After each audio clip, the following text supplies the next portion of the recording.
باب ہے یوم النحر کے خطبہ کے بارے میں۔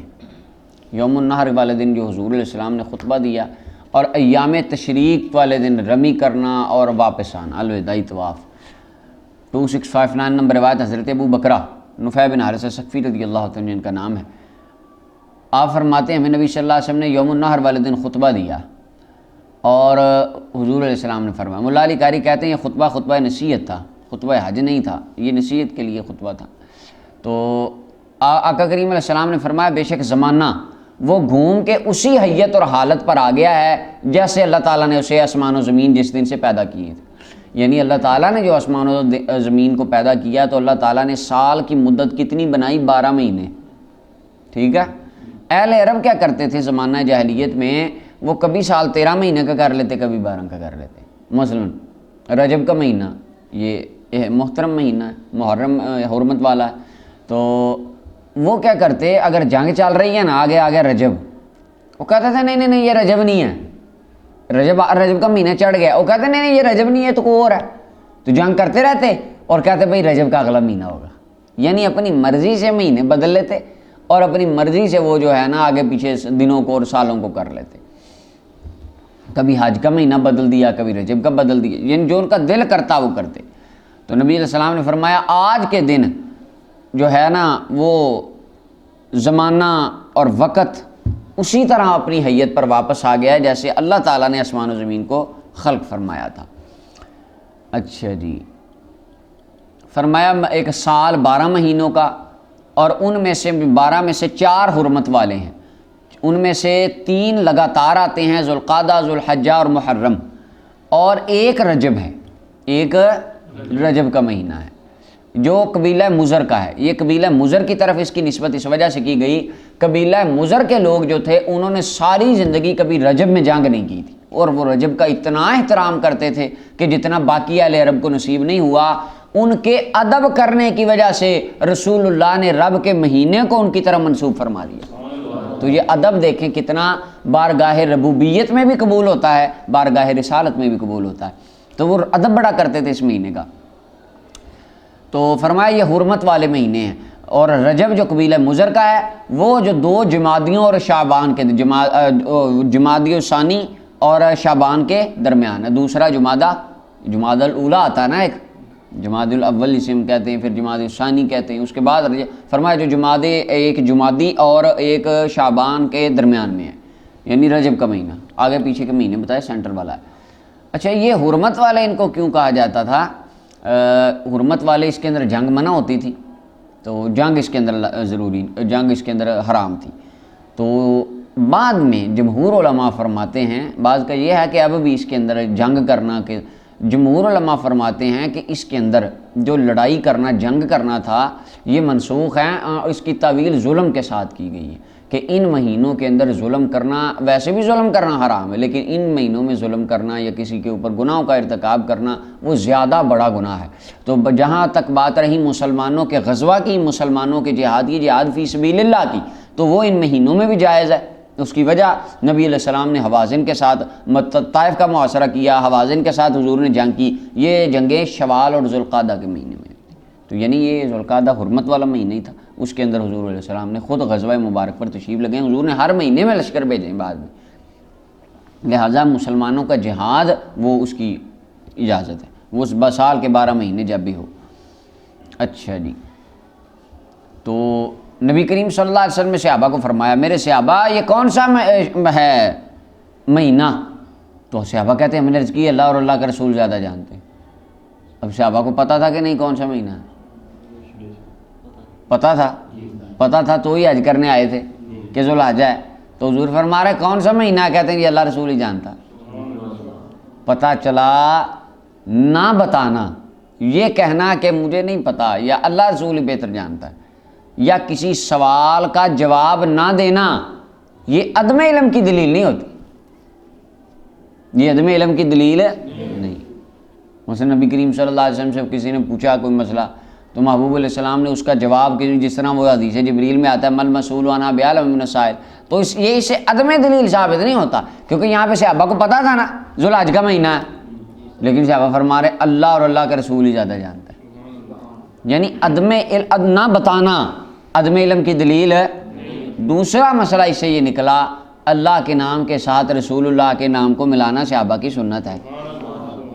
فسکتا، تو آقا کریم علیہ السلام خاموش ہو گئے، حتیٰ کہ صحابہ فرماتے ہمیں گمان ہوا حضور علیہ السلام اس کا نام بدل کے کوئی اور رکھ دیں گے، یعنی اس مہینے کا نام حضور بدل دیں گے۔ حضور فرماتے ہیں الیس ذی الحجہ، یہ ذوالحجۃ الحرام کا مہینہ نہیں ہے کیا؟ ہم نے عرض کی حضور کیوں نہیں، وہی ہے۔ اب یہاں پہ پتہ بھی ہے، پہلے سوال تھا اس کے اندر تعظیم احترام، یہاں پہ حضور نے خود پوچھ لیا ہاں یہ ذوالحجہ نہیں ہے، یہ حضور بالکل وہی ہے۔ قال، فرمایا یہ شہر کون سا ہے؟ عرض کیجیے اللہ اور اللہ کا رسول ہی زیادہ جانتے ہیں، اللہ جانے اللہ کا حبیب جانے حضور، اللہ اکبر۔ اب پتہ نہیں تھا مکے میں ہے۔ اچھا، جو مکے کے باسی عمرہ کر رہے ہیں وہاں پہ، جو پیدا مکے میں ہوئے، جو رہتے صحابہ مکے میں تھے، وہ بھی کہہ رہے ہیں اللہ اور اللہ کا رسول زیادہ جانتا ہے۔ اب ساری زندگی جہاں بندہ پیدا ہو اپنے شہر کا نام نہیں آتا، شہر کا نام تو ہر بچے کو پتہ ہوتا ہے میں کس شہر میں رہتا ہوں، لیکن صحابہ کا ادب دے حضور اللہ رسول اللہ کا رسول، تو صحابہ کہتے ہیں حضور خاموش ہو گئے، حتیٰ کہ ہمیں گمان ہوا حضور اس کا نام بدل دیں گے مکے کا۔ یعنی صحابہ کا عقیدہ تھا رسول اللہ صلی اللہ علیہ وسلم میں اتنی پاور ہے کہ سرکار جس کو چاہیں جب چاہیں جو چاہیں بدل کے نام دے دیں وہی مشہور ہوگا۔ حضرت ابو ہریرہ کا نام عبد الرحمن یا عبداللہ، مختلف روایات آتی ہیں، حضور نے ابو ہریرہ رکھ دیا، تو آج تک علماء اختلاف میں ہے کہ عبد الرحمن ہے کہ عبداللہ ہے، عبد الرحمن کا قول یہ، لیکن مشہور ابو ہریرہ۔ تو فرمایا کیا یہ معزز شہر نہیں ہے، یعنی مکہ المکرمہ حرمت والا، حضور کیوں نہیں؟ فرمایا یہ کون سا دن ہے؟ عرض کی ہم نے اللہ اور اللہ کا رسول ہی زیادہ جانتے ہیں۔ حضور خاموش ہو گیا تھا کہ میں گمان ہوا نام بدل دیں گے۔ فرمایا کیا یہ یوم النار نہیں؟ حضور کیوں نہیں؟ فرمایا بے شک تمہارے خون، تمہارے مال، تمہاری عزتیں تم ایک دوسرے پر حرام ہیں، یعنی ایک دوسرے کا خون بہانا، ایک دوسرے کا مال لوٹنا، ایک دوسرے کی عزت کو تتار کرنا تم پر میں نے حرام کر دیا، جیسا کہ آج کے دن کی حرمت ہے اس شہر میں، اس مہینے میں۔ جس طرح یہ ذوالحج کا مہینہ حرمت والا، یہ مکہ حرمت والا، یہ دن حرمت والا، اسی طرح تمہارے آپس کے اندر ایک دوسرے کی لڑائی حرام۔ جس طرح یعنی ان کا احترام ہے ان دنوں کا، اور اس طرح تمہیں ایک دوسرے کی چیزوں کا احترام اور خیال کرنا ہوگا، اور عن قریب تم اپنے رب سے ملو گے، یعنی قیامت کے دن ملاقات ہوگی اللہ رب العالمین سے، تمہارا رب تمہارے عملوں کے بارے میں سوال کرے گا۔ فرمایا سنو میرے بعد راستے سے ہٹ نہ جانا، کہ تم میں سے بعض کی گردنیں مارتے پھریں آپس میں، یعنی جس طرح جاہل زمانہ جاہلیت میں ہوتا تھا کہ چھوٹی چھوٹی بات پہ لڑائی ہو جاتی ہے، اور سارے قبیلے وہ 2 سال 6 سال 12 سال جنگوں میں لگے رہتے۔ فرمایا اس طرح نہ کرنا، دوبارہ ان کاموں کی طرف نہ چلے جانا۔ الا هل بلغت، سنو کیا میں نے پہنچا دیا؟ صحابہ نے کہ حضور جی آپ نے اللہ کا پیغام پہنچا دیا۔ آقا نے فرمایا اللہم اشہد، اللہ تو گواہ ہو جا، تو گواہ ہو جا کہ میں نے تیرے احکامات تیرے بندوں تک پہنچا دیے۔ پھر فرمایا چاہیے کہ حاضر بندہ غائب کو پہنچا دے بات، یعنی جو یہاں پہ آیا ہے وہ جو یہاں پہ نہیں آیا ان کو پہنچا دے میری یہ باتیں۔ یعنی علماء کرام کا بھی یہی کام ہے، نبی علیہ السلام کے فرامین حضور کی امت تک پہنچانا۔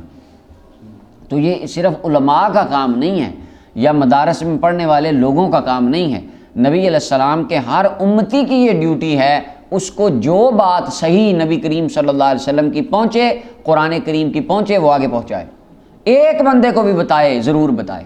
یہ بڑا کہ تو مسئلہ ہوتا ہے، ہمارے بڑے بڑے بندے ہوتے ہیں ان کو ماشاءاللہ بڑا کچھ پتہ تھا، بولتے نہیں، کسی کو نہیں بتاتے کہ یار میں کیڑا عالم ہوں، یہ نہ ان کے اندر ایک احساس کمتری ہوتا ہے ہم کون سا عالم ہے۔ ٹھیک ہے آپ عالم نہیں ہیں، آپ کے علم کا بہت کو اونچا لیول نہیں ہے، آپ کو علم کے بحر العلوم اور جھیل العلوم اور سمندر العلوم آپ نہیں ہیں، تو لیکن جتنی بات آپ کو پتہ ہے آپ اپنے والدوں کو، والدہ کو، بیوی بچوں کو تو بتائیں، دوستوں کو بتائیں، ایک بندے کو بتائیں، اللہ تعالیٰ اس کا بھی اجر عطا فرمائے گا۔ مولا علی کو حضور نے فرمایا علی تیری وجہ سے ایک بندہ ہدایت کی راہ پہ آ گیا، سرخ اونٹ خریدنے سے تیرے لیے بہتر، یعنی اس وقت کی بہترین سواریاں تھیں۔ آج کل جس طرح کہہ دیں بھئی ایک بندہ تو سیدھا کرتا نا تیرے واسطے لینڈ کروزر لین تو بہتر ہے، تو یعنی اس طرح یہ مثال ہے، تو یہ پہنچا دینا چاہیے۔ فربا مبلغ نہ ہوا، اب انسان فرمایا کتنے ہی پہنچائے ہوئے جن کو خبر پہنچائی جاتی ہے، فرمایا سننے والے سے زیادہ بات کو محفوظ رکھنے والے ہوتے ہیں۔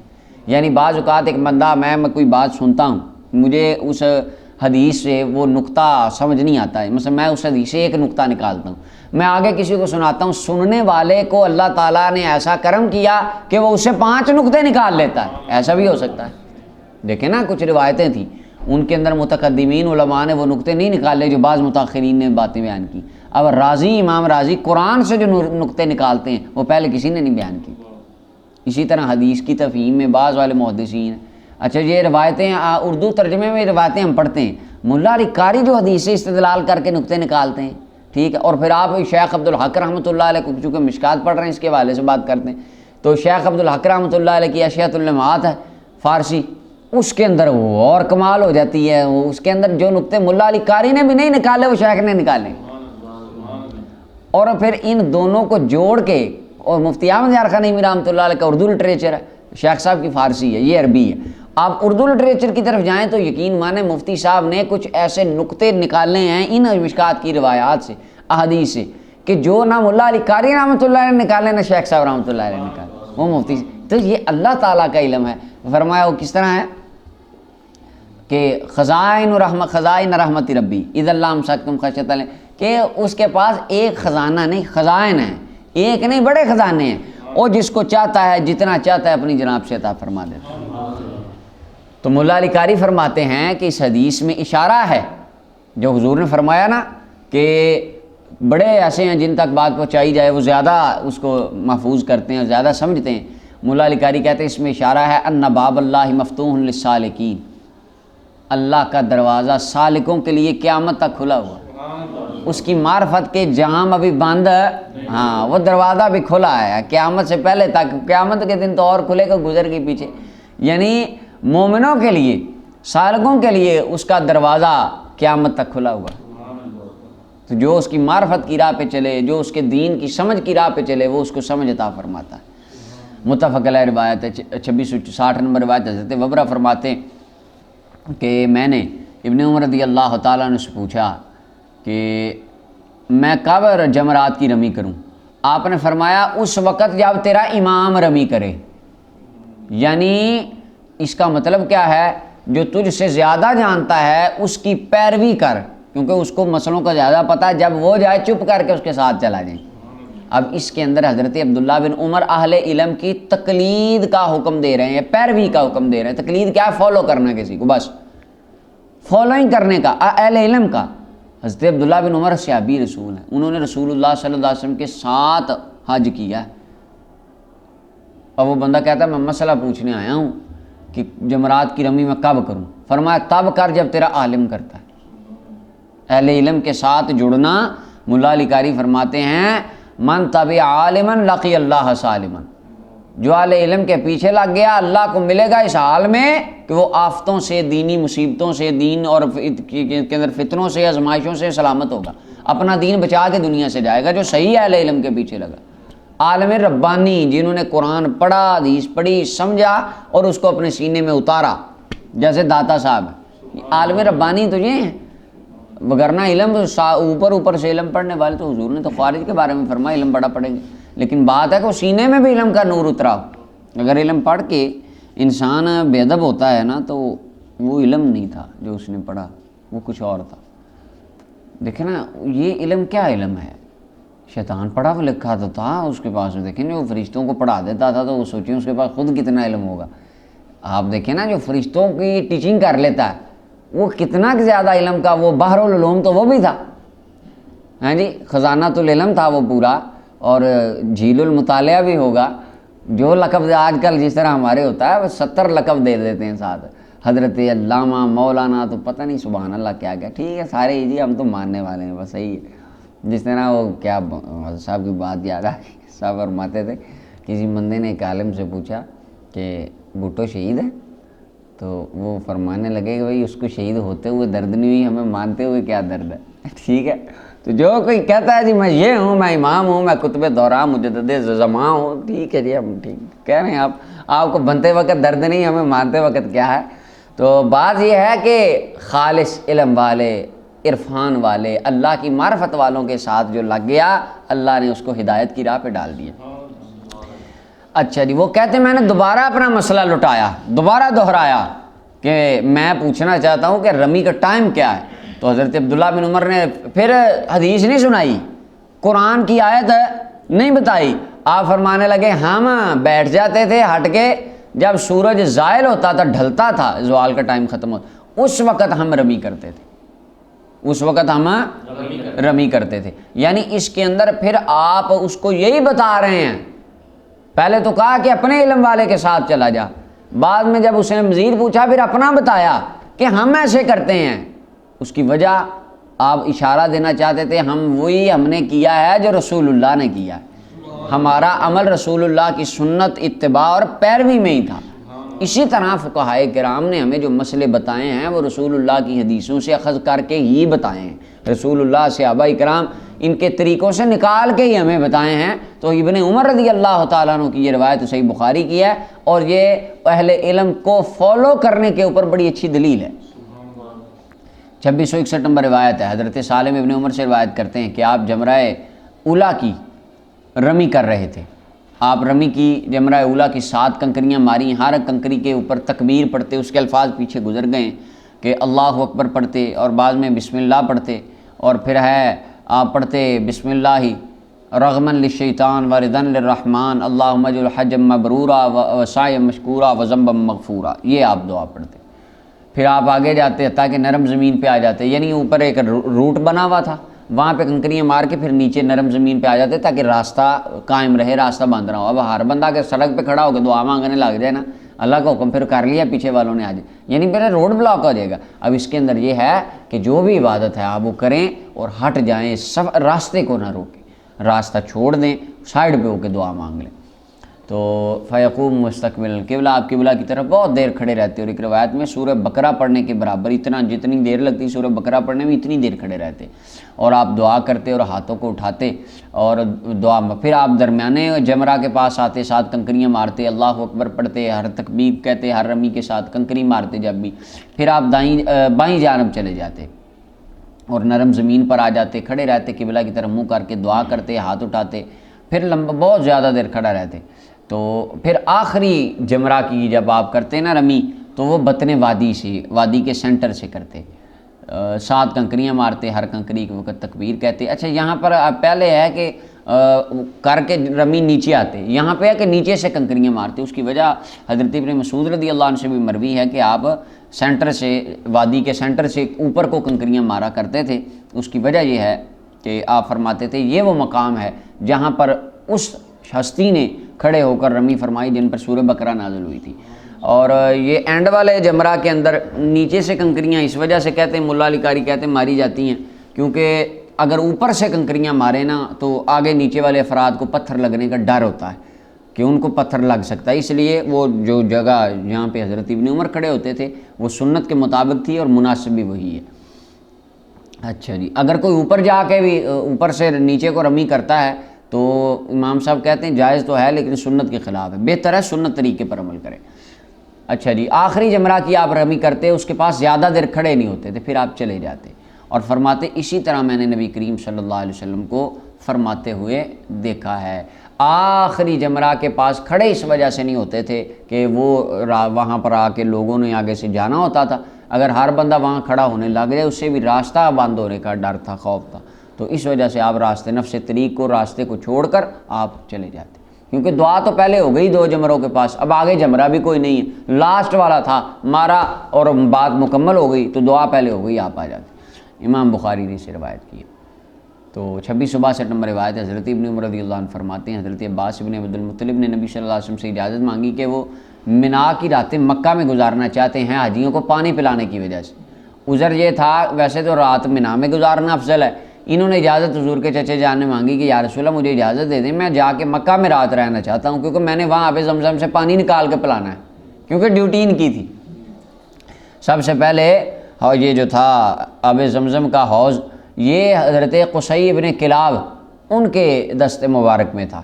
اس کے بعد آپ جب فوت ہوئے تو آپ کے بیٹے حضرت عبد مناف رضی اللہ تعالیٰ عنہ ان کے پاس آ گیا، پھر ان کے بعد عبد مناف کے بعد حضرت ہاشم رضی اللہ تعالیٰ عنہ کے پاس آیا، پھر ان سے آپ کے شہزادے سیدنا عبد المطلب رضی اللہ تعالیٰ عنہ کے پاس آیا، پھر حضرت عبد المطلب سے حضرت عباس رضی اللہ عنہ کے پاس آیا، حضور کے چچا جان تھے۔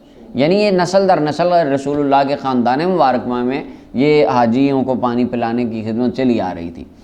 تو تو پھر حضرت عباس کے بعد آپ کے بیٹے سیدنا عبداللہ بن عباس یہ ڈیوٹی سر انجام دیتے رہے اور فقیہ امت. پھر بعد اسی طرح مولا علی قاری کہتے ہیں ہاکذا الی الآن، اسی طرح ابھی تک چلا آ رہا ہے کہ انہی کی نسل میں ہے یہ کام. تو انہوں نے عرض کی یا رسول اللہ کیونکہ میری وہ ڈیوٹی ہے تو آپ اگر مجھے اجازت دے دیں میں رات مکے میں گزاروں گا، صبح کو آ کے میں مینا میں رک جایا کروں گا، معاملات سارے کر لیا کروں گا. تو حضور نے ان کو اجازت دے دی. تو متفق علیہ بخاری مسلم کی روایت ہے. مولا علی قاری کہتے ہیں حدیث پاک سے پتہ چلا کسی عذر کی وجہ سے سنت کو چھوڑا جا سکتا ہے. اگر کوئی عذر ہو اس وقت سنت چھوڑی جا سکتی، بغیر عذر کے سنت کو نہیں چھوڑا جائے گا. 2663 نمبر روایت ابن عباس رضی اللہ عنہ فرماتے ہیں نبی علیہ السلام آئے پانی پلانے والے بندے کے پاس، تو آپ نے پانی طلب کیا. حاجیوں کا حاجی جہاں پانی پی رہے تھے حضور آئے ان کے پاس اور پانی طلب کیا. عباس رضی اللہ عنہ کہنے لگے فضل جا اپنی امی کے پاس اور رسول اللہ کے لیے وہاں گھر سے پانی لے کے آ بے زمزم کا. کیوں کہ حوض میں جب ڈول نکالتے تھے اس میں سے لوگوں نے ہاتھ ڈالے تھے، وہ لوگوں کا مستعمل تھا عام. تو فرمایا کچھ وہ پانی خاص ہے جو جس میں کسی کا نے ہاتھ نہیں ڈالا، کسی نے کچھ نہیں کیا. کیونکہ آپ کو پتہ جو لوکل لگے ہوں کولر وغیرہ ان میں لوگ کیا کرتے ہیں، کوئی ہاتھ لگا رہا ہے، کوئی ٹوٹی کو منہ لگا لیتے ہیں، جس طرح آ جائے نارمل. تو ہر بندے کا اپنا انداز ہوتا ہے پانی پینے کا. تو اسی طرح وہاں پہ آب زمزم کے کنواں کے اوپر ہر بندہ اپنے انداز سے پانی پیتا تھا. کوئی ہاتھ ڈال لیتا اندر کنویں میں یا کوئی ہاتھ چلو لے لیتا، جس طرح بھی تھے. تو حضرت عباس نے کہا یہاں لوگ آتے ہیں ہر بندہ اپنے انداز سے پانی پیتا ہے، تو نبی علیہ السلام کے لیے ذرا خاص میں نے حضور کچھ پانی نکال کے خالصتاً جس میں کسی نے ہاتھ نہیں مارا کچھ نہیں، وہ میں نے گھر بھیج دیا، تو اس میں سے میں آپ کے لیے پانی منگواتا ہوں. فرمایا فضل جا اپنی اماں کے پاس اور وہاں سے حضور کے لیے پانی لے کے آ. نبی علیہ السلام نے فرمایا اس کے نہیں مجھے پانی پلاؤ آب زمزم. عرض کی یا رسول اللہ لوگوں نے اس میں ہاتھ مارے ہوئے ہیں. فرمایا مجھے یہیں سے پلاؤ، جہاں میرے غلاموں نے پیا میں نے یہاں سے پینا ہے. سبحان اللہ. تو آقا کریم صلی اللہ علیہ وسلم نے وہیں سے پانی پیا. پھر آپ آئے زمزم کے کنویں کے اوپر، لوگ پانی پی رہے تھے اور وہاں پہ عمل کر رہے تھے، یعنی کام وغیرہ کر رہے تھے جو بھی تھا. فقال نبی کریم صلی اللہ علیہ وسلم نے ارشاد فرمایا کرو کام جو تم کر رہے ہو، یہ حاجیوں کو پانی پلانا اور اس کی دیکھ بھال کرنا کرو. فَإِنَّكُمْ عَلَىٰ عَمَلٍ صَالِحٍ، بے شک تم بڑا نیک کام کر رہے ہو، یہ اچھے کام پر تم لگے ہوئے ہو. پھر فرمایا اگر مجھے یہ خوف نہ ہوتا کہ تم مغلوب ہو جاؤ گے، یعنی تو میں بھی فرمایا اترتا ضرور، حتیٰ کہ میں بھی اپنی یہ کندھے کے اوپر اشارہ کیا حضور نے اپنے کندھے کے اوپر رسی رکھتا، یعنی اپنے کندھے پہ رسی رکھ کے پانی نکالتا تمہارے ساتھ ڈول کا. لیکن مجھے ڈر ہے اگر میں نے یہ کیا تو لوگ کیا کریں گے، پھر اس کو سنت سمجھ لیں گے اور ہر سال ہر بندہ ہی کہے گا کہ میں نے بھی نکالنا ہے کیونکہ حضور نے نکالا، یہ سنت ہے، تو تمہارے ہاتھوں سے رسی اور ڈول چلا جائے گا. لہٰذا میں تمہارا یہ خیال کرتے ہوئے نہیں کرتا. امام بخاری نے اسے روایت کیا. تو نبی کریم صلی اللہ علیہ وسلم نے وہیں سے پانی پیا جہاں لوگوں نے پانی پیا تھا. اور حضرت عبداللہ ابن عباس سے دارقطنی میں روایت ہے مرفون، حضرت انس سے بھی ہے کہ نبی کریم صلی اللہ علیہ وسلم نے فرمایا کہ یہ عاجزی کی نشانی ہے، بندہ اپنے مومن بھائی کا جھوٹا پانی پی لے. اگر کسی نے آدھا گلاس رکھا ہوا ہے اس کو پی لینا. کئی بندہ کہتے ہیں گراؤ اسے پھر دھو، اس کے بعد 7 بار گلاس دھو کے پھر نیا پانی لاؤ میرے لیے. حالانکہ وہ بھی انسان ہے، اس نے پانی پیا. اگر چلیں جی آگے 2664 نمبر روایت حضرت انس رضی اللہ عنہ فرماتے ہیں نبی علیہ السلام نے ظہر اور عصر اور مغرب اور عشاء آپ نے پڑھی، پھر آپ کچھ دیر سوئے وادی محسب میں، پھر آپ سوار ہوئے بیت اللہ کی طرف اور آپ گئے حضور علیہ السلام نے وہاں جا کر طواف کیا. اب وادی محسب جو ہے تو یہاں پر ٹھہرنے کے بارے میں علماء کرام کا آپس میں اختلاف ہے کہ یہاں ٹھہرنا کیا ہے، لازم ہے یا لازم نہیں ہے، یہ سنت ہے یا سنت بھی نہیں ہے. تو اس کے اندر بہتر یہی ہے کہ حضرت عبداللہ بن عمر رضی اللہ تعالیٰ سمجھتے تھے، آپ کی رائے تھی کہ یہاں ٹھہرنا سنت ہے. اگرچہ یہاں پر بعض نے کہا یہاں پر قیام اتفاقی تھا، بعض نے کہا نہیں اختیاری تھا، حضور نے اپنی مرضی سے کیا.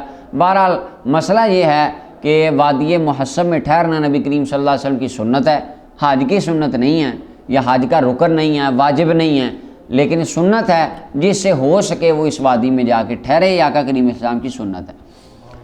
اچھا جی، تو مولا علی قاری رحمۃ اللہ علیہ حدیثیں لائیں. حضرت اسامہ بن زید سے حدیث ہے، میں نے عرض کی یا رسول اللہ کل کو ہم کہاں ٹھہریں گے؟ فرمایا کہ ہم ٹھہریں گے وادی بنو کنانہ کی خیف وادی میں ٹھہریں گے، جہاں پر قریش نے کافروں کے ساتھ قسم کھائی تھی، یعنی وادی محسب میں۔ یہ حدیث ثابت کرتی نبی علیہ السلام اپنی مرضی سے اختیاری یہاں پر ٹھہرے تھے، اور یہاں پر انہوں نے قسم اٹھائی تھی کیا، اللہ یناکحہم ولا یبایعہم حتی یسلم علیہم رسول اللہ صلی اللہ علیہ وسلم۔ یہ وہ وادی تھی، یہاں کفار نے قسم اٹھائی تھی کہ نبی کریم علیہ السلام کے خلاف کہ ہم قریش سے نکاح نہیں کریں گے، جہاں سوشل بائیکاٹ کیا تھا نبی علیہ السلام کا، حتیٰ کہ نبی علیہ السلام کو ہمارے حوالے کریں۔ حضور نے فرمایا ہم رات یعنی وہاں قیام کریں گے، اس جگہ کو دیکھیں گے۔ کل کو یہی جگہ تھی جہاں ہمارے خلاف قسمیں اٹھائی جاتی تھی اور ہمارا بائیکاٹ کیا جاتا تھا، آج اللہ نے اس جگہ کا ہمیں مالک بنایا ہوا۔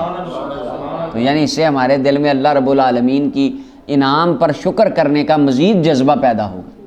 اور صحابہ میں تمہیں وہ وادی دکھانا چاہتا کہ یہاں پہ لوگ کل قسمیں اٹھاتے تھے ہمارے خلاف، اور آج دیکھو ہم کتنی شان سے اس وادی میں آئے ہیں۔ اچھا جی، 2665 نمبر روایت ہے، حضرت عبدالعزیز ابن رفیع کہتے ہیں میں نے انس بن مالک رضی اللہ عنہ سے پوچھا کہ کیا چیز آپ نے نبی علیہ السلام سے محفوظ کی، مجھے بھی بتائیں حج کے بارے میں، کہ رسول اللہ صلی اللہ علیہ وسلم نے زور کہاں پڑھی تھی 8 ذوالحج کو؟ فرمایا منا میں۔ میں نے کہا جی عصر کہاں پڑھی تھی؟ جس دن آپ واپس آئے، یوم النفر، یعنی یہاں نفر 2 ہوتے ہیں، ایک پہلا ایک دوسرا۔ پہلا ہوتا ہے اپنا وہاں سے 10 کو، اور دوسرا ہوتا ہے یہ ایام تشریق کے تیسرے دن۔ تو یہاں سے نفر ثانی دوسرا لوٹنا، اس کے بارے میں سوال ہے۔ حضور نے عصر کہاں پڑھی تھی؟ کہا جی وادی ابطح میں، اور فرمایا تو بھی ویسے ہی کر جیسا کہ تیرے امراء کرتے ہیں، یعنی تیرے حج کے جو امیر ہیں وہ جس طرح کریں تو ان کی پیروی کر، چونکہ ہم نبی علیہ السلام کی پیروی میں تھے، حضور نے اس وقت اس طرح کیا تھا۔ اچھا جی، آگے ہے متفق علیہ روایت 2666 نمبر روایت ہے، عائشہ رضی اللہ تعالیٰ عنہ فرماتی ہیں وادی ابطح میں اترنا سنت نہیں ہے۔ سنت سے مراد کیا ہے کہ حج کی سنت، حج کا کوئی طریقہ حج کے اندر لازم یا فرض چیز نہیں ہے۔ نبی علیہ السلام یہاں پر اس لیے اترے تھے کیونکہ یہاں پر آپ کے واپس جانے کے لیے جب آپ مدینہ کی طرف نکلے راستہ کافی کشادہ تھا، اس لیے حضور ادھر سے آ کر حضور نے یہاں پر تھوڑی دیر قیام کیا تھا۔ متفق علیہ روایت ہے، لیکن پچھلی حدیث میں گزر گیا کہ حضور کا یہاں پر جو قیام تھا وہ اختیاری تھا، لہذا یہ رسول اللہ صلی اللہ علیہ وسلم کی سنت مبارکہ ہے، حج کا کوئی طریقہ حج میں لازم نہیں ہے۔ 2667 نمبر روایت ہے، عائشہ رضی اللہ تعالیٰ عنہ فرماتی ہیں کہ میں نے وادی تنعیم سے عمرہ کے لیے احرام باندھا، تو وہ چونکہ آپ کو معاملہ ہو گیا تھا پہلے ایام الحید کا، تو اس وجہ سے آپ کا حج پہلے وہ عمرہ رہ گیا تھا، تو وہ بعد میں آپ نے قضا کیا تھا۔ تو میں وہاں سے مکہ میں داخل ہوئی، پھر میں نے اپنا عمرہ قضا کیا، اور نبی کریم صلی اللہ علیہ وسلم میرا انتظار کر رہے تھے وادی ابطح میں، حتیٰ کہ میں وہاں سے فارغ ہو کے آ گئی۔ تو نبی صلی اللہ علیہ وسلم نے حکم دیا، آقا کریم علیہ السلام نے حکم دیا کوچ کرنے کا، رحلت کا۔ تو حضور علیہ السلام نکلے اور بیت اللہ کے پاس آئے، طواف کیا صبح کی نماز سے پہلے، پھر مدینہ کی طرف حضور نکل گئے۔ آگے صاحب مشکات کہتے ہیں یہ حدیث بخاری مسلم میں کوئی نہیں ہے، ابو داؤد میں ہے، وہاں پہ بھی تھوڑا سا اختلاف ہے، متن بھی ابو داؤد کا نہیں ہے۔ یعنی یہ اعتراض کر رہے ہیں کہ امام بغوی پہلی فصل میں کون سی حدیث لاتے ہیں؟ صرف مسلم کی، بخاری مسلم کی، تو یہاں پر یہ ابو داؤد کی لے آئے ہیں، تو یہ اعتراض کر رہے ہیں کہ یہ یہاں مناسب نہیں تھی کیونکہ یہ پہلی فصل ہے ابھی۔ 2668 نمبر روایت ہے، ابن عباس رضی اللہ عنہ فرماتے نبی کریم کہ لوگ ہر جگہ سے واپس چلے جاتے جہاں سے ہوتا، یعنی کوئی قافلے کی شکل میں جاتا، کوئی بغیر قافلے اکیلا۔ نبی علیہ السلام نے فرمایا ہرگز کو بندہ نہ جائے حتیٰ کہ آخری جو ہے آپ کا حد وہ بیت اللہ کے پاس ہونا چاہیے، یعنی عمرہ طواف کر کے واپس جائیں۔ مگر نبی کریم صلی اللہ علیہ وسلم نے حائضہ سے اس بات کی تخفیف کر دی کہ حائضہ کو اس کی معافی ہے، وہ کیونکہ مسجد میں آ نہیں سکتی، بخاری مسلم نے روایت کی۔ امام طبی کہتے ہیں اس سے پتہ چلا الوداعی طواف کرنا واجب ہے، امام طبی سے یہ بات کہتے ہیں۔ 2669 نمبر روایت عائشہ رضی اللہ تعالیٰ عنہ فرماتی ہیں حضرت صفیہ رضی اللہ تعالیٰ عنہ کو واپس جانے والے دن حیض آ گیا، تو آپ نے فرمایا یا رسول اللہ مجھے لگتا ہے کہ میں آپ کو روک لوں گی کیونکہ آپ میرا ویٹ کرتے رہیں گے، میں نے بھی جا کے طواف کرنا ہے۔ تو آقا کریم علیہ السلام نے فرمایا عقری حل کی، تو یہ جو ہے جملہ جس طرح ہے نا ساکلت کا امک یا وہ ہے تربت یدا کا، اسی طرح یہ عربی میں ایک جملہ ہے، مطلب تو اس کا کچھ اور ہی ہے لیکن یہ ضرور محبت بولا جاتا ہے. جس طرح ہمارے یہاں نہیں، یہاں پنجاب میں مائیں بہت ساری مثالیں دیتی ہیں، آپ کو پہلے بھی بڑی میں نے سنائی ہیں جس طرح ہوتا ہے. تو مثلا ایک مجھے اب یاد آ گئی پنجاب میں، یہ میں سمجھانے کے لیے بات کر رہا ہوں. یہاں پہ مثلا ہمارے پنجاب کے اندر مائیں، بعض اوقات آپ گلی سے گزرتے ہوں تو آواز سے کوئی بچہ شرارت کرتا ہو تو باہر تک آواز آتی ہے گلی سے، گلی میں یا گاؤں دیہاتوں میں. سبحان اللہ، دیہات میں یہ چیز بڑی دیکھنے کو ملتی ہے کہ مثلا کوئی بچے نے شرارت کی تو ماں کہتی ہے ٹوٹ پہنے آئے ٹوٹ پہنے. اب اگر دیکھیں اس کی ڈیٹیل دیکھیں ٹوٹ پہنے آ تو اب مثلا اس کا کیا مطلب بنتا ہے؟ اس کا مطلب تو اس کو موت سے تعبیر کیا جائے گا اگر اس کی لغت کو دیکھیں. لیکن یہ جملہ ایک محبت میں ہی مائیں کہتی ہیں، یعنی اس طرح کے اپنے اپنے عرف میں محبت میں جملے بولے جاتے ہیں. اچھا جی، تو حضور نے فرمایا کیا تو نے طواف کر لیا تھا یوم النحر والے دن، یعنی طواف زیارت کر لیا تھا؟ کہا جی ہاں جی. حضور نے فرمایا چلو پھر ہمارے ساتھ، یعنی اگر طواف زیارت کر لیا تھا چلو پھر واپس چلیں. اچھا جی، متفق علیہ روایت ہے. تو اس کے اندر تھا عذر کی وجہ سے ان کا طواف الوداعی ساقط ہو گیا. دوسری فصل آ گئی 2670 نمبر روایت. عمر بن الاحوص فرماتے ہیں نبی صلی اللہ علیہ وسلم کو حجۃ الوداع میں فرماتے سنا یہ کون سا دن ہے؟ تو صحابہ کرام نے عرض کی یا رسول اللہ یہ حج الاکبر کا دن ہے. یہ دو روایتیں علیحدہ علیحدہ ہیں کیونکہ پیچھے جب تھا وہاں پوچھا کون سا دن ہے تو صحابہ نے عرض کی حضور اللہ رسول زیادہ جانتے ہیں. یہ خطبہ یہ بعد میں تھا اس کے، یہ بعد میں دوسری بار مرتبہ جب پوچھا کہ ہاں بھائی اب بتاؤ یہ کون سا دن ہے، کیونکہ اس وقت صحابہ کا ذہن تھا کہ شاید نبی علیہ السلام اس کا نام بدلیں گے، اس دن کا یا اس مہینے کا یا اس شہر کا. تو جب نہیں بدلا تو دوسری مرتبہ پوچھا ہم سے اب آپ بتاؤ اس کا نام کیا ہے، کہ حضور یہ یوم الحج الاکبر ہے. جس طرح آپ نے پہلے اس کو ثابت رکھا یہ حج اکبر کا دن ہے. اب اچھا اب حج اکبر کیوں کہا گیا؟ اس کے اندر مولا علی قاری نے بہت سارے قول لکھے. ایک کہ ہر حج جو عمرہ کے علاوہ ہوتا ہے، یعنی جو ذوالحجۃ الحرام کے مہینے میں ہوتا ہے اسپیسیفک، وہ حج الاکبر ہوتا ہے. عمرے کو حج الاصغر کہتے ہیں، عمرہ بھی حج ہے لیکن چھوٹا، اور یہ جو ذوالحج میں ہوتا ہے یہ بھی حج ہے لیکن یہ بڑا، اس لیے اس کو حج الاکبر کہا گیا. ایک وجہ. دوسری وجہ یہ ہے کہ جمعہ والے دن چونکہ وہ آیا تھا، جمعے والے دن وہ حج آیا تھا، تو جمعے والے دن ایک نیکی 70 گنا زیادہ ہو جاتی، اس لیے اس کو دیگر حجوں کی بنسبت بڑا حج کہا گیا. یہ وجہ ہے کہ جمعے کو حج کو جو حج الاکبر کہا جاتا ہے وہ اس وجہ سے کہا جاتا ہے. اور یہ مولا علی قاری نے لکھا ہے، کہتے ہیں لِأَنَّهُ أَكْبَرُ مِنْ يَوْمِ الْجُمُعَةِ وَهُوَ حج المساکین. جمعہ مسکینوں کا حج ہے اور جمعہ کے دن حج کرنا 70 حج کرنے کے برابر ہے.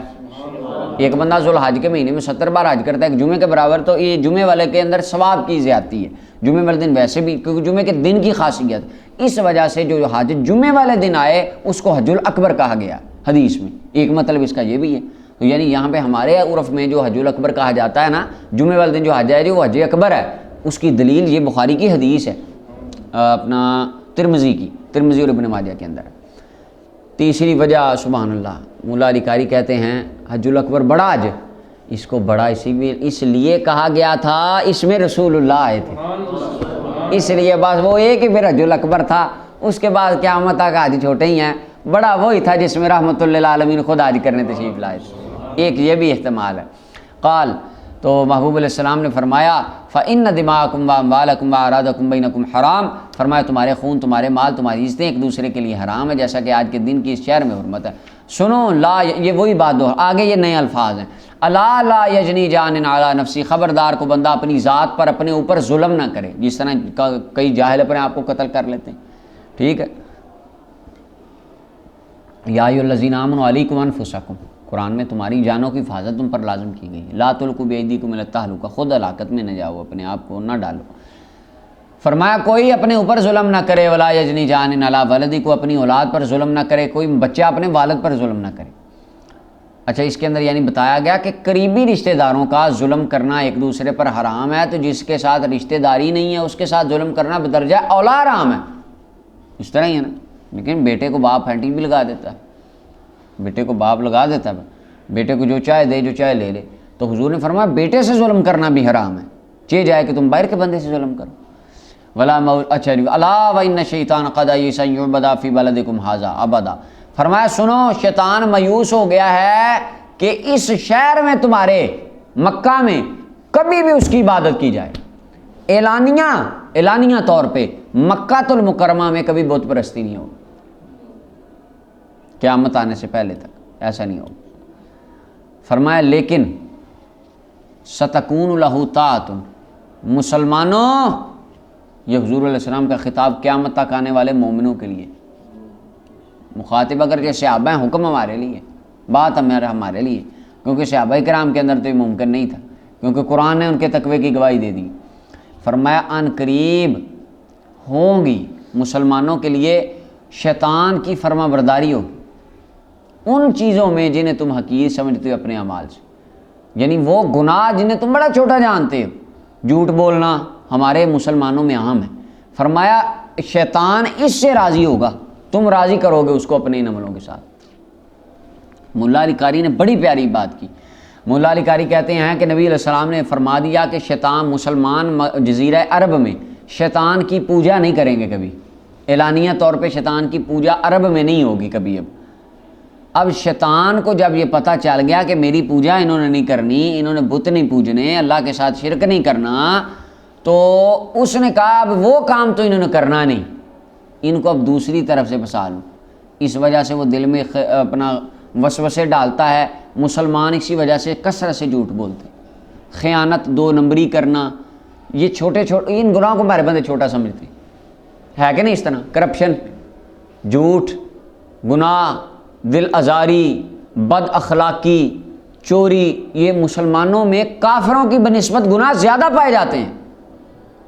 باہر کے لوگ کافر جنہیں ہم کہتے ہیں، جھوٹ کم بولیں، مسلمانوں کی بنسبت، میجورٹی مسلمانوں کی ہماری جو بنسبت ہے، ان کی بنسبت زبان سے سچی بات وہ زیادہ کریں گے، اگرچہ دل میں ان کے جو بھی ہے معاملہ۔ ایماندار بظاہر ہم سے، مسلمانوں سے وہ زیادہ ہیں۔ اس کی وجہ کیا ہے؟ شیطان کو پتہ ہے کہ یہ بندہ اللہ کو ہی نہیں مانتا، اللہ کو بندہ، شیطان اس کے کفر پہ راضی ہے۔ شیطان کو پتہ یہ کافر ہے، بس ٹھیک ہے، جب ہے کہ ایمان ہی نہیں تو وہ بس وہ کہتا ہے اچھے اچھے کام کرو۔ ان کو شیطان ورغلاتا ہی نہیں، کیونکہ وہ پہلے ہی کافر ہے۔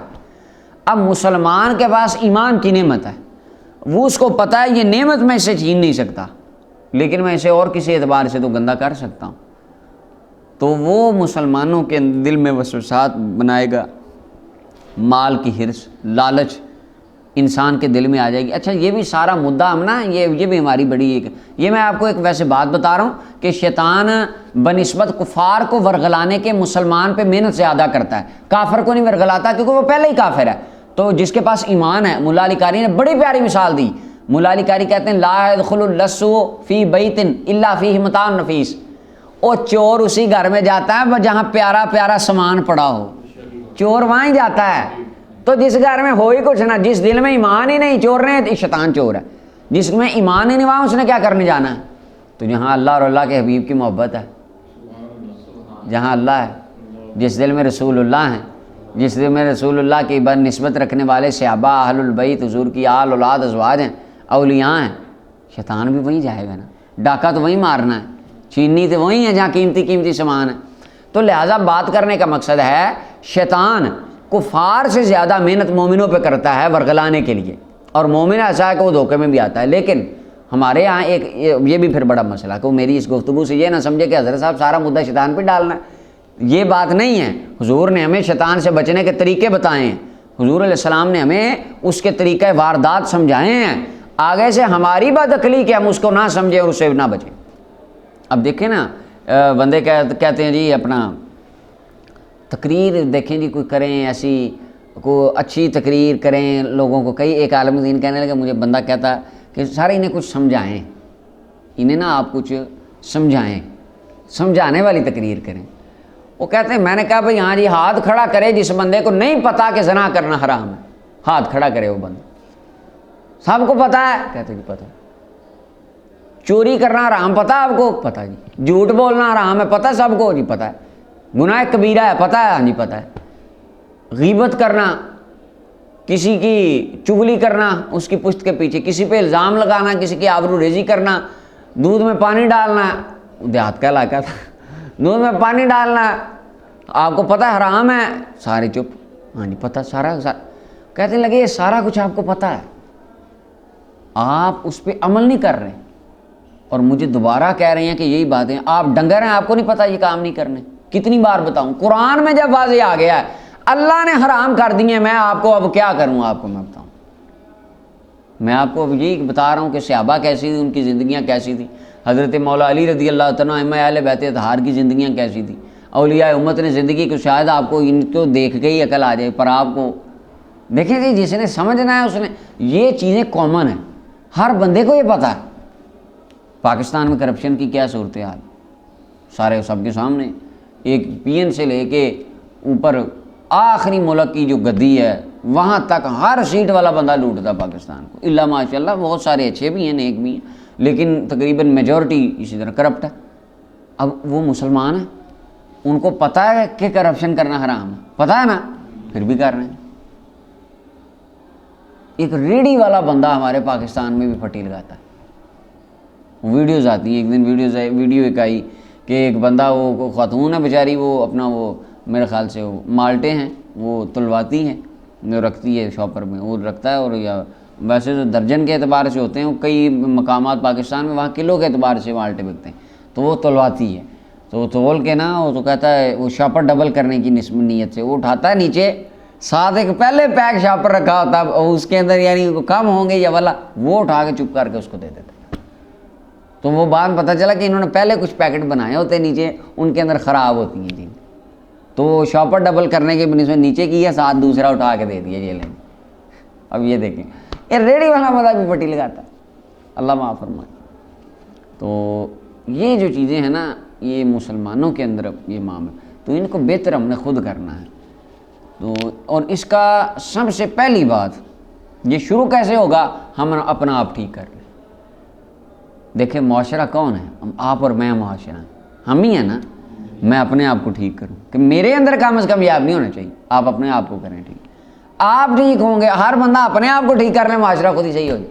ہمارا مسئلہ بڑا اور تنگ ہے، ہم نے محلہ ٹھیک کرنا ہوتا ہے، ہم نے شہر ٹھیک کرنا، دنیا فتح کرنی، اپنے آپ کو فتح نہیں کی۔ وہ بلے شاہ رحمۃ اللہ علیہ کے شعر، جا جا وڑدا مندر مسیتاں، کدی من اپنے وچ وڑیا ہی نہیں، اور اپنا کس طرح نال لڑ ہو نال شیطانہ، کدی نفس اپنے نہ لڑے ہی نہیں۔ تو یہ چیز ہے، تو اپنے کے ساتھ ہم جو ہے نا وہ نہیں۔ تو نبی علیہ الصلوۃ والسلام نے فرمایا شیطان تمہیں ان چھوٹے گناہوں میں ان گناہوں میں لگا دے گا جو تم بڑا چھوٹا جانتے ہو اور عام نارمل ہے، تو فرمایا وہ اس سے تمہیں راضی کرے گا، اس کے ساتھ وہ راضی ہو جائے گا شیطان۔ امام ابن ماجہ ترمذی نے روایت کی، ترمذی نے اس حدیث کو صحیح کہا۔ 2671 نمبر روایت، رافع بن عمرو المزنی فرماتے ہیں نبی صلی اللہ علیہ وسلم کو خطبہ دیتے تھے، دیکھا لوگوں کو وادی منا میں، جب چاشت کا وقت ہو گیا، اس وقت حضور نے خطبہ دیا، تو آپ ایک خچر پر سوار تھے، نبی علیہ السلام خچر پر سوار تھے۔ شہباگ کہتے ہیں کہ ایسا سفید خچر جس کے اندر تھوڑی تھوڑی سیاہی ہو، اس پر حضور سوار تھے۔ حضرت علی رضی اللہ تعالیٰ عنہ نبی علیہ السلام کے معنی کا مفہوم بیان کر، یعنی حضور علیہ السلام کی بات کو آگے تعبیر کر رہے تھے، کیونکہ مجمع 1.25 لاکھ صحابہ کا تھا، تو حضور علیہ السلام بات بیان کرتے، مولا علی حضور کی بات سن کے پھر اسے دوبارہ رپیٹ کرتے آگے، اور والناس بین قائم و قاعد، کچھ لوگ بیٹھے تھے، کچھ لوگ کھڑے تھے۔ امام داؤد نے اسے روایت کیا۔ 2672 نمبر روایت، عائشہ رضی اللہ عنہ ابن عباس رضی اللہ عنہما، آپ فرماتے ہیں نبی صلی اللہ علیہ وسلم نے طواف زیارت کو یوم النحر سے رات تک مؤخر کر دیا، یعنی آپ نے اس کی تاخیر کی اجازت دی تھی۔ امام ترمذی، ابو داؤد، ابن ماجہ نے روایت کیا ہے کہ طواف زیارت ذرا لیٹ کر لو رات تک۔ 2673 نمبر روایت، ابن عباس رضی اللہ عنہ فرماتے ہیں نبی صلی اللہ علیہ وسلم نے ان 7 چکروں میں رمل نہیں کیا جو آپ نے طواف زیارت کے کیے۔ طواف زیارت میں نہ رمل ہوتا ہے، نہ اس کے بعد صفا مروہ کی صحیح ہوتی ہے۔ امام ابو داؤد ابن ماجہ نے روایت کی ہے۔ 2674 نمبر روایت، عائشہ رضی اللہ تعالیٰ عنہ فرماتی ہیں نبی علیہ السلام نے فرمایا جب تم اس کو بندہ آخری جمرہ کی رمی کرے تو اس کے لیے ہر چیز حلال ہو جاتی ہے سوائے اپنی عورت کے۔ امام بغوی نے شرح السنہ میں روایت کی اور کہا اس کی سند ضعیف ہے۔ 2675 نمبر روایت، مسند احمد اور نسائی کے اندر ابن عباس سے ہے، فرمایا جب بندہ جمرہ کی رمی کر لیتا ہے سوائے خواتین کے، بیویوں کے، اپنی ہر چیز حلال ہو جاتی ہے۔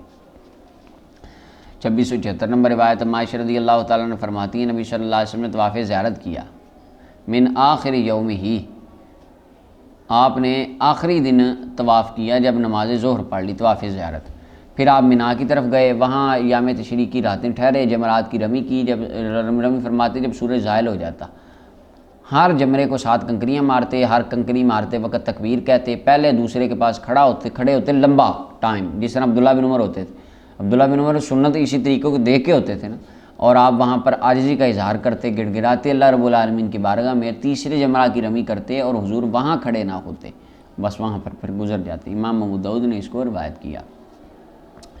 2677 نمبر روایت ابو البداء فرماتے ہیں، اپنے والد سے روایت کرتے ہیں کہ نبی صلی اللہ علیہ وسلم نے رخصت دی اونٹوں کے چرواہوں کو رات گزارنے کے بارے میں، کہ وہ رمی کریں یوم النحر والے دن، پھر وہ 2 دن کی رمی کٹھی کر جائیں یوم النحر کے بعد۔ تو انہوں نے رمی کی ان 2 دنوں میں سے ایک میں وہ رمی کر لیتے، تو یہ نبی علیہ السلام نے ان کو اختیار دیا تھا کہ تم اس طرح، کیونکہ وہ چرانے والے تھے، لوگ مشغول کام کاج والے تھے، تو نبی علیہ السلام نے ان کو یہ رخصت دے دی تھی۔ امام مالک، ترمذی، نسائی نے روایت کیا، ترمذی فرماتے ہیں حدیث صحیح ہے۔ صلی اللہ